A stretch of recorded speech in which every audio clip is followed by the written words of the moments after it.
ओम महालक्ष्मी नमः। मित्रों आज हम बताएंगे माता रानी की महिमा का वर्णन। माता रानी की महिमा हमारे वेद शास्त्रों में बताई गई है। माता रानी समुद्र मंथन से इनका प्रादुर्भाव हुआ था। माता रानी की एक बहन है जो अलक्ष्मी है। माता रानी जिस घर में विराजती नहीं है मित्रों, उस घर में इनकी बहन अलक्ष्मी का वास होता है। जहाँ पे गरीबी, दरिद्रता, कलह, क्लेश, लड़ाई झगड़े, परिवार में तंगी, किसी भी संपदा का न होना, जहाँ माता अलक्ष्मी वास करती है वहाँ अत्यंत तनावपूर्ण स्थिति रहती है। मित्रों, यदि माता रानी की बहन अलक्ष्मी को घर से हटाना हो तो हमें माता लक्ष्मी की पूजा अवश्य करनी चाहिए। हमारे वेदों में इनकी महिमा गाई गई है। मित्रों, यदि हमारी बहुत समय से कोई मनोकामना नहीं पूरी हो रही है तो संकल्प लेकर माता वैभव लक्ष्मी की आराधना करनी चाहिए। प्रत्येक शुक्रवार से संकल्प ले करके 5 शुक्रवार, 11 शुक्रवार संकल्प लेकर करना चाहिए। मित्रों, अवश्य ही मनोकामना पूरी होती है।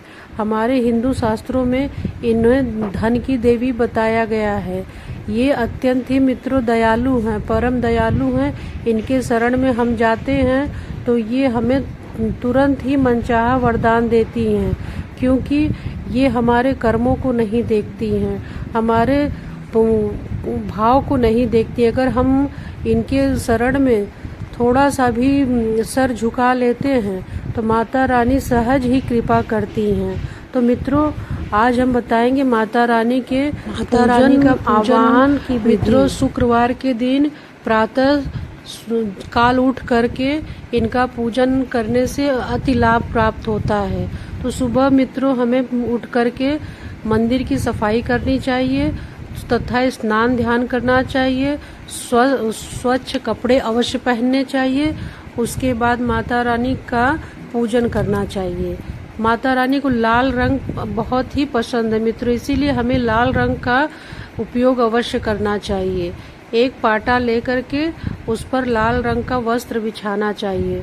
मित्रों, लाल रंग का वस्त्र बिछाने के पश्चात माता रानी की मूर्ति का स्थापना करना चाहिए।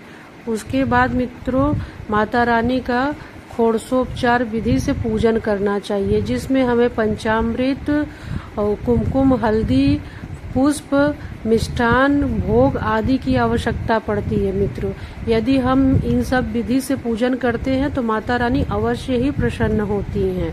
तो आइए बताते हैं कि सर्वप्रथम पाटा बिछाकर माता रानी की मूर्ति स्थापित करनी चाहिए। उसके पश्चात उन्हें पंचामृत से स्नान कराना चाहिए।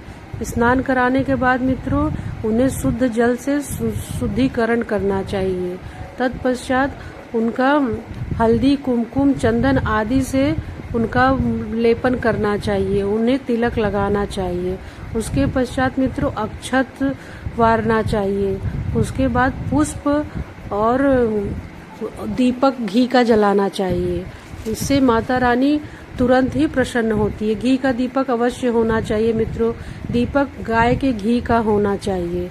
उसके बाद इन्हें भोग लगाना चाहिए। मित्रों, आपके पास जो भी हो वही उन्हें समर्पित कीजिए।